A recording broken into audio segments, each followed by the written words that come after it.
welcome back to the channel. Today we're taking a quick look at the Fender American Professional II Telecaster Deluxe in Mercury.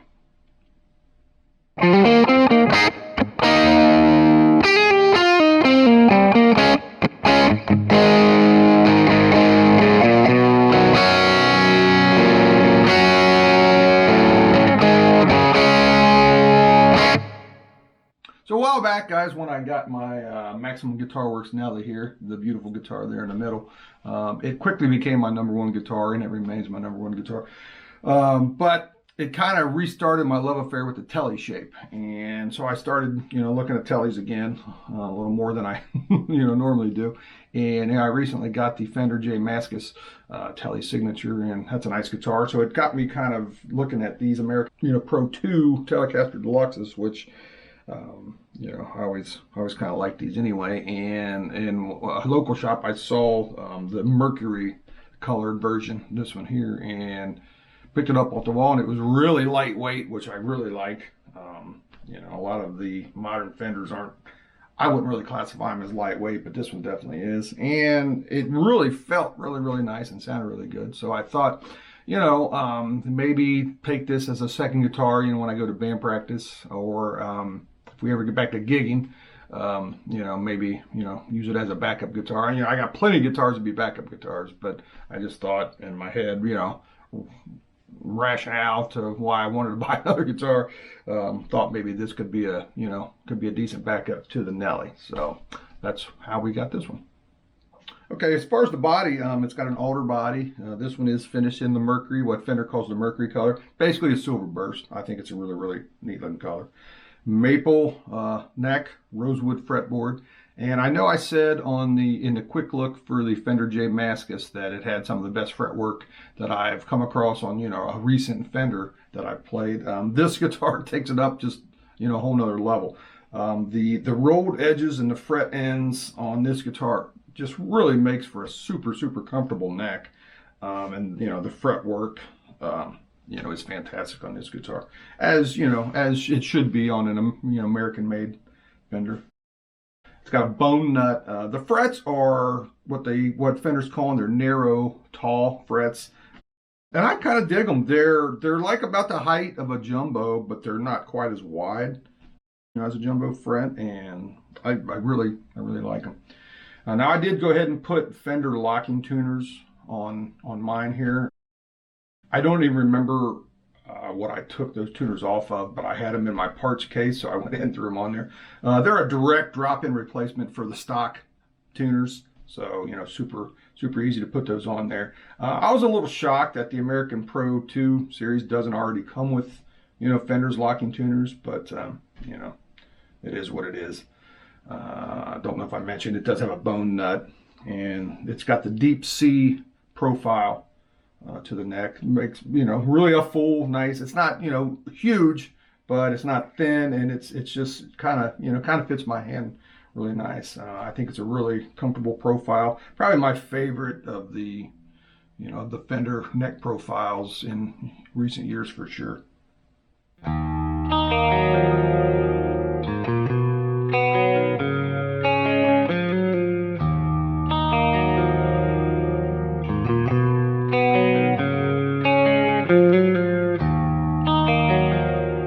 As far as electronics, this has the Fender Shaw Design V-Mod 2 double tap humbuckers, and they are really the star of the show of this guitar, I feel. They tap really nicely. It's got really nice tap sound, and the tap is done by push pots on each of the tones. So you got your bridge tap and your neck tap there, and it's got a 3-way switch.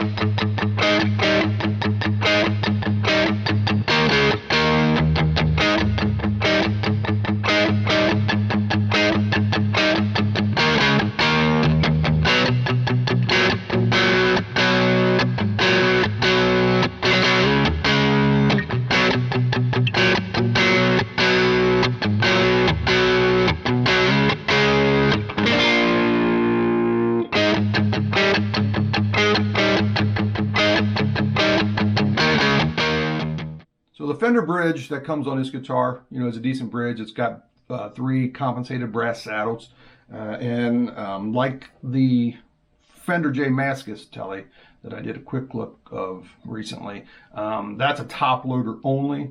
And I really, as I mentioned in that video, I really kind of dug the top loading aspect, you know, of the guitar. It's a little, there's a little less tension on the strings. It makes it feel just a little slinkier. And I just really liked the way that, you know, it felt and what it did to the tone. And so I knew I wanted to also top load this one. And the thing about the Fender brass compensated saddles, they, you know, they are compensated, but they're, you know, it's kind of flat. So I noticed on the top loading, if I got kind of heavy handed, the string would kind of move, you know, on the saddle a little bit. So what I did, I put a replacement bridge on this by a company called BROWNIE. You can find them on Reverb, and I've gotten some of their knobs and some of their switch tips in the past, and you know, they're really, really high quality. So when I checked this bridge out, I thought, you know, this was going to be, you know, maybe the ideal answer for me for a, you know, replacement bridge. Now, it's pretty much a direct drop-in replacement for the stock bridge, which is nice. You know, you don't have to change anything. It uses the same holes. It's basically the same, you know, size. It's a little shorter, you know, this way, but just a little bit. Nothing to worry about there. And the brass saddles that that, you know, he does on his bridges here, they are compensated, but you'll notice there's kind of like a little groove channel for each of the strings. So I thought, well, that's going to be perfect because it's compensated. Plus, if I do get a little heavy-handed again, you know, it'll keep the string in place. And happy to report that this bridge went on super quick, super easy, and it intonated very, very well. I'd say probably better than the stock saddles, you know, were intonating, which the stock saddles were pretty close, you know, as far as intonation goes. These, I believe, are just a little bit closer. So really happy with that bridge. And like I said, you know, it's really well priced. It's pretty much just a direct drop-in replacement, and it's a little bit lighter than the stock bridge. So that's nice also. Looking on the back of the guitar, you know, obviously it does have the string barrels there, but I'm not using those right now because I am using it as a top loading bridge. It does have the, you know, the newer modern neck heel here. A little bit of a, you know, relief right there.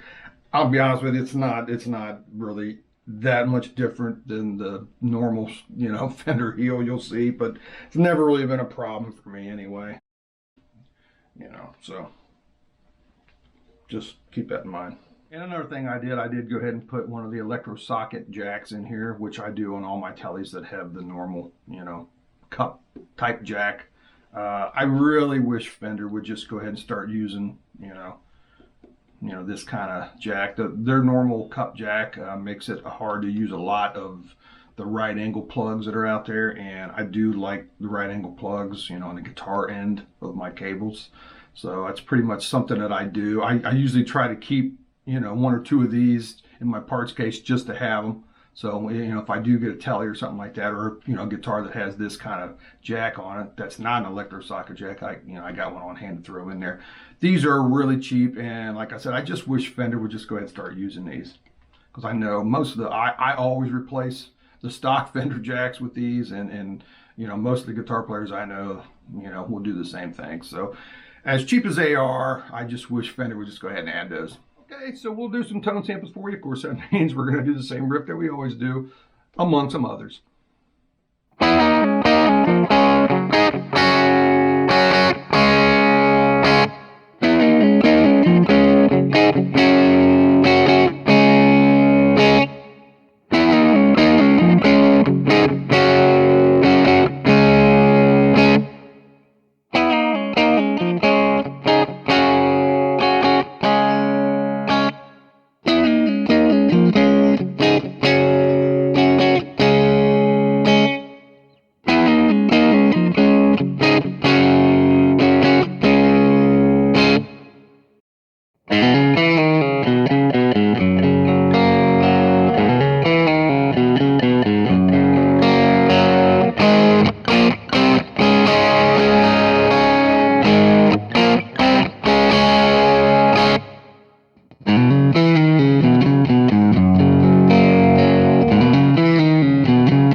thing, there really aren't any cons with this guitar, really, other than, you know, the stock saddles. Like I said, if you're kind of heavy-handed like I am, you may notice the string might kind of, you know, move around a little bit on those saddles. Not a huge deal, but, you know, something to be aware of. And then the little dots that they do for, you know, indicators, which I thought, well, that's kind of cool. That's a nice touch. But actually, you know, when in playing position, you can't see them. You can't see them. So it really doesn't matter. But that's, you know, that's kind of nitpicking, really. So gang, that'll about wrap up the quick look of the Fender American Professional II Telecaster Deluxe. I want to thank you for checking it out with me. We'll see you next time.